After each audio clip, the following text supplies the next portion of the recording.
너희는 너희가 하나님의 성전인 것과 하나님의 성령이 너희 안에 계시는 것을 알지 못하느냐. 고린도전서 3장 16절 말씀. 아멘. 할렐루야. 오늘도 좋은 날입니다. 이용 목사입니다. 오늘의 원포인트 묵상 본문은 고린도전서 3장 16절 말씀입니다. 복음을 믿고 구원받은 성도는 하나님의 성전입니다. 또한 성도들의 공동체인 교회도 하나님의 성전입니다. 우리가 특별해서가 아니라 하나님의 성령이 우리 안에 계시기에 우리는 하나님의 성전입니다. 이는 성도들의 정체성을 하나님으로부터 온 영을 받았다고 표현한 구절을 연상시킵니다. 하나님의 이름이 솔로몬의 성전에 거했듯이 성령께서는 예수님의 이름으로 모인 성도들의 모임인 신약의 성전에 살고 계십니다. 고린도 교회의 성도들이 바로 성령께서 충만하게 거하시는 성전입니다. 이에 바울은 누구든지 교회를 더럽히는 자는 하나님의 엄중한 징계를 받으리라고 경고합니다. 성령의 거처가 거룩하다는 것은 교회 지도자들이 매우 신중해야 함을 요구합니다. 하나님의 성전을 더럽힌다는 것은 하나님이 싫어하시는 죄를 짓는 것을 말합니다. 교회 안에서 하나님의 말씀을 무시하고 성도들 사이의 시기와 분쟁을 일삼는 것은 하나님의 성전을 더럽히는 행위입니다. 고린도 교회는 파당과 분쟁으로 교회를 더럽히고 있었습니다. 실제로 누구든지 인간적 위선과 교만으로 교회를 인도함으로써 하나님의 성전을 더럽히면 하나님께서 그 사람을 멸하실 것입니다.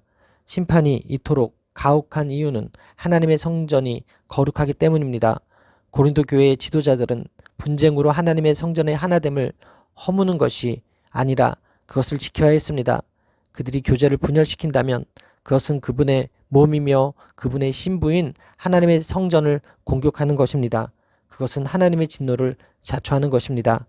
알지 못하느냐는 구절은 본서에서 모두 10번 나타나며 여기서 처음 등장하고 있습니다. 이러한 수사법은 각각의 경우에 있어 논란의 여지가 없는 내용을 말할 때 사용합니다. 연약한 우리를 위해 말할 수 없는 탄식으로 친히 간구하시는 성령을 따라 죄 때문에 애통해하고 그리스도의 가르침만을 터로 삼을 때 성전을 더럽히지 않게 됩니다. 따라서 오늘의 원포인트 메시지는 성령의 전입니다. 오늘의 삶의 적용 포인트는 하나님의 전인 제 몸을 거룩하게 지키며 살겠습니다입니다. 하나님의 성전의 가장 큰 특징은 성령께서 그 안에 거하신다는 것입니다. 하나님은 인간적 욕심과 욕망을 쫓아 교회를 분열시키고 더럽히는 자들을 심판하십니다. 분열과 다툼을 멀리하는 것이 거룩함을 지키는 길입니다.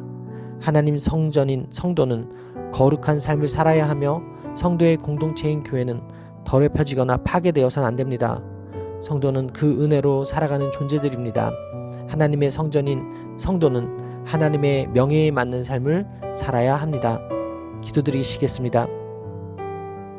거룩하신 하나님, 부족한 제가 하나님의 성전으로 지어지게 하시니 감사합니다. 이 제 안에서 계신 성령께 제 마음과 삶을 온전히 드리고 거룩하고 아름다운 성전으로 세워지게 하여 주옵소서. 그리스도께 속한 자로 주님만 바라보고 자랑하고 섬기는 인생 되게 하여 주옵소서.